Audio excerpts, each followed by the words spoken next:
আমি একটি রক্ষণশীল পরিবারে, একান্নবর্তী পরিবারে আমার জন্ম হয়েছে এবং আমার শৈশবকালটাই মহিলা সদস্যদের সঙ্গেই আমার কেটেছে এবং মেয়েদের স্কুলে পড়েছি এবং বাইরে যাওয়ার আমার কোনো সুযোগ ছিল না। বেড়াতে যাওয়া মানেও আত্মীয় স্বজনের বাড়িতেই যাওয়া ছিল এবং সেই কারণে আমার বাড়িতে সময় কেটেছে মহিলা সদস্যদের সাথে। সেই কারণে আমার কাজের মধ্যে বারবার ফিমেল ক্যারেক্টারগুলো ফিরে আসে। ছোটবেলা থেকে দেখা যে স্মৃতিগুলো, যেমন কচুরিপানা ভর্তি পুকুর, হাঁসের দল ভেসে বেড়ানো, ছায়া ছায়া পথ, বাড়ির সামনে উঠোন, সেখানে রোদে শুকোতে দেয়া জামা কাপড়, আচার শুকোতে দেয়া, তাছাড়া মুদির দোকানে ভিড় করা, সন্ধ্যাবেলায় একটাই প্রোগ্রাম হতো দূরদর্শনে এবং হারমোনিয়ামের সুর ভেসে আসা, লোডশেডিংয়ের টাইমে একটা অন্ধকার ভাব, এই সবই আমি ভীষণভাবে অনুভব করি। যে দৃশ্যগুলি আমাকে ভীষণ নাড়া দেয় এবং আমার কাজের মধ্যে এগুলি আসে। মায়ের কাছ থেকে আমি ভীষণভাবে অনুপ্রাণিত। আমি দেখেছি মা ছবি আঁকতো এবং সেগুলি কাগজে একটা খাতার মধ্যে আটকে রাখতো। তাছাড়া ম্যাগাজিনে বা খবরের কাগজে যে শাড়ির ডেকোরেশন থাকতো সেইগুলো কাটিং করে কালেক্ট করে রাখতো।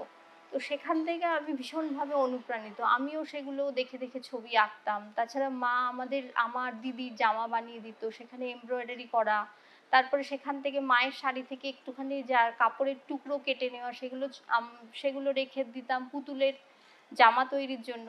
সেখান থেকে আমি ভীষণ অনুপ্রাণিত যে এখন সেই ফ্যাব্রিকগুলো আমি আমার কাজের ব্যাকগ্রাউন্ড হিসাবে ব্যবহার করি। এছাড়া আমার বাবা কাঠমিস্ত্রি হওয়াতে বাড়িতে কাজ করতেন এবং তাকে আমার হেল্প করতে হতো। আমি, মা, দিদি আমরা হেল্প করতাম। কাঠের ফার্নিচারের যে ডিজাইনগুলো হতো সেইগুলো শিরিষ কাগজ দিয়ে ঘষতে হতো, তো আমরা সেগুলো করতাম এবং আমি সেই ডিজাইনগুলো আঁকতাম। সেখান থেকেও আমি অনুপ্রাণিত এবং আমার কাজের মধ্যে ভীষণভাবে সেই ডিজাইনগুলো বারে বারে ফিরে আসে। আমি যখন কলেজে পড়ি ট্রেনে করে যেতাম, সেই ট্রেনেও আমি মহিলা কম্পার্টমেন্টে যেতাম এবং সেখানে মহিলাদের যে ক্যারেক্টারগুলো, তাদের কথাবার্তা, তারপরে তাদের শাড়ির যে মোটিভগুলো, সেইগুলো আমাকে ভীষণভাবে আকৃষ্ট করতো। সেইগুলো আমার কাজের মধ্যে আমি ব্যবহার করি।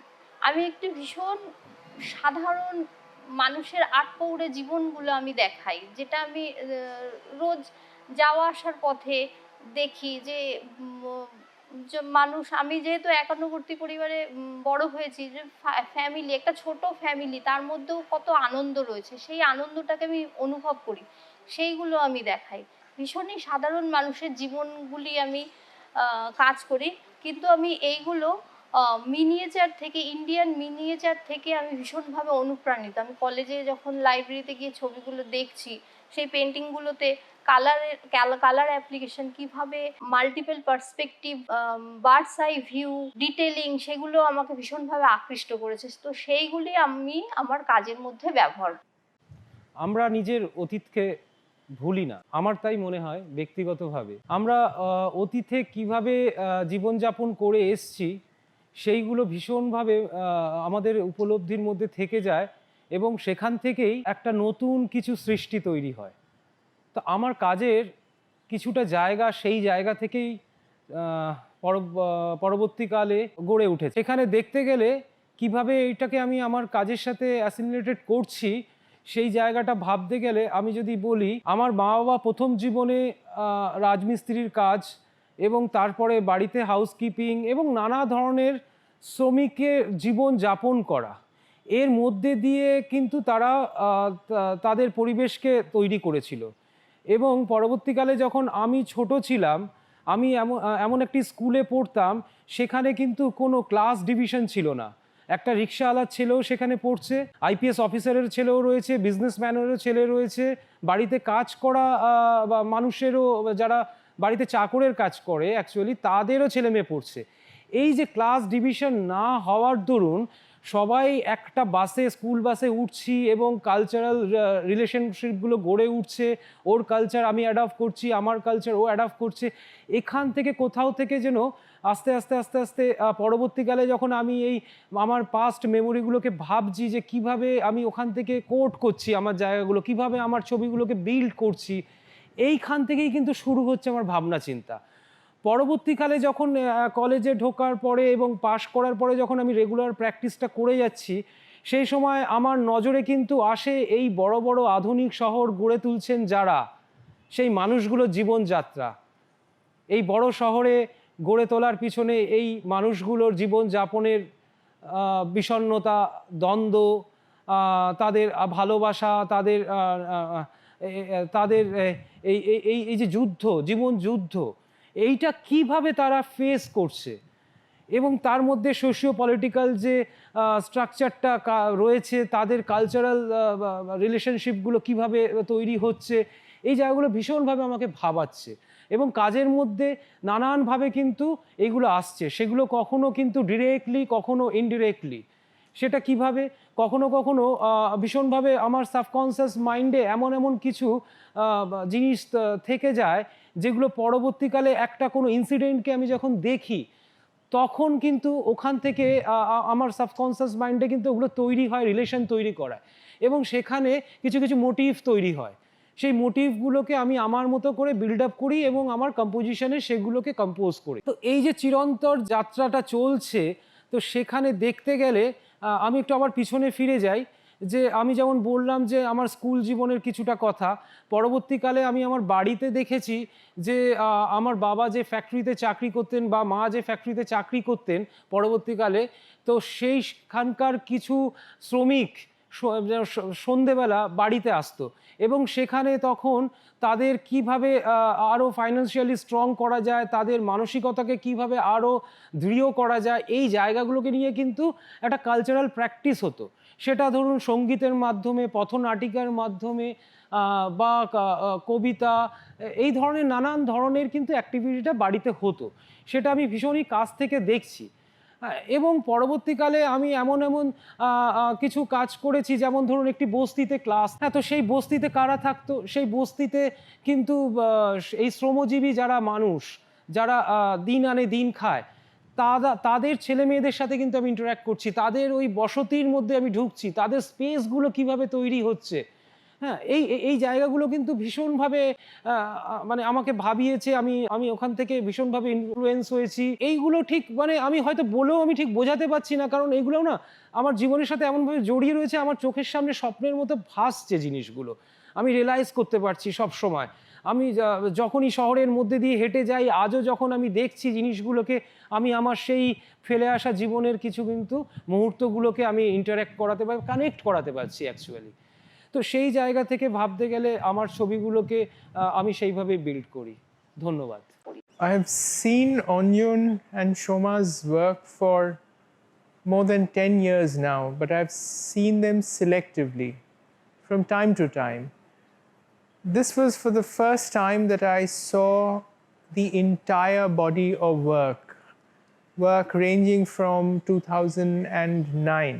I've seen Anjan and Soma's work for more than 10 years now, but this is for the first time that I saw an entire body of work from 2010 till 2021. It was a very engaging process. Earlier, I've just seen them and selectively liked them, but now I had to look at them in the capacity of a curator, and that demanded a different kind of an attention. It was not just whether you respond to their practice as a whole, but the way you connect to their practice. The mechanism of connection was important. As I was going through their work, I realized how important the space that they inhabit. Their work is kind of a container of the space that they experience every day, because they've basically responded to the space around. They are both an insider and an outsider to that space. The markers of that space are the human figures that they have drawn. Both have engaged in drawing the figure. They've looked at the figure, and it is kind, almost in a compulsive act. They have recorded those figures that they've come across, and those figures become container of the space that they've tried to portray. Several times I've asked that why make their work look animated, because there's an element of animation in their work, the visual register of it. I realize that the way they've looked at the figures brings in themselves in the form of the self. Every time they've looked at, the figure, the other figure, they've looked at themselves as well. So I see a connection between the self and the figures that they come across, and therefore, we've called it between the self and the silhouettes. So there's a whole range of emotions that they have portrayed, including the ability to laugh at themselves, because there's an element of humor in the work. Especially the humor comes out with the animated characters that they have portrayed. Relentlessly, the artists have recorded figures.